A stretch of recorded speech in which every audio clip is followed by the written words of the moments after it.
Hello అందరికీ welcome back to our channel.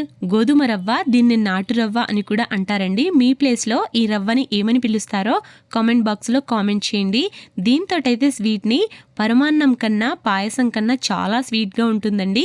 ఇది చాలా ఈజీగా చాలా హెల్దీగా ప్రిపేర్ చేసుకోవచ్చు. ఎలాగో ఇప్పుడైతే చూద్దాం రండి. నెయ్యినైతే ఒక ప్యాన్ పెట్టేసి ఇలా 2 టేబుల్ స్పూన్ దాకా నెయ్యిని వేసుకొని కరిగించుకోవాలి.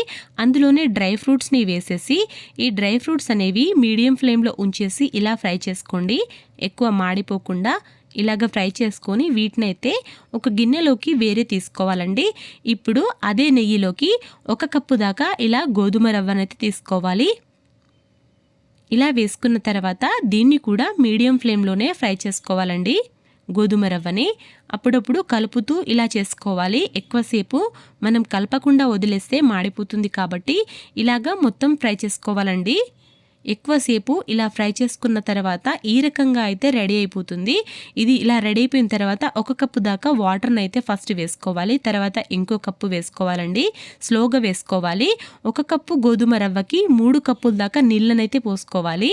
ఇలాగా నీళ్ళని పోసుకున్న తర్వాత రవ్వనైతే మొత్తం కలిపేసుకోవాలి. ఇప్పుడు 2 మినిట్స్ మగ్గిన తర్వాత ఇందులో 1 కప్పు దాకా బెల్లాన్ని అయితే తీసుకోవాలండి. బెల్లం మీ చాయిస్ అండి. ఎక్కువ స్వీట్ కావాలంటే ఎక్కువ వేసుకోవచ్చు. ఇలా మొత్తం వేసిన తర్వాత ఇందులో డ్రై ఫ్రూట్స్ వేసేసి ఇప్పుడు ఉప్మానైతే ఓ 10 మినిట్స్ దాకా ఇలా మీడియం ఫ్లేమ్లోనే బాగా కుక్ చేసుకోవాలి. ఉప్మా అనేది మీడియం ఫ్లేమ్లోనే ఇలా బాగా ఉడికించుకోవాలండి. మొత్తం దగ్గరికి వచ్చిన తర్వాత స్టవ్ ఆఫ్ చేసేయడమే. స్టవ్ ఆఫ్ చేసేసి సర్వ్ చేసుకోవడమే.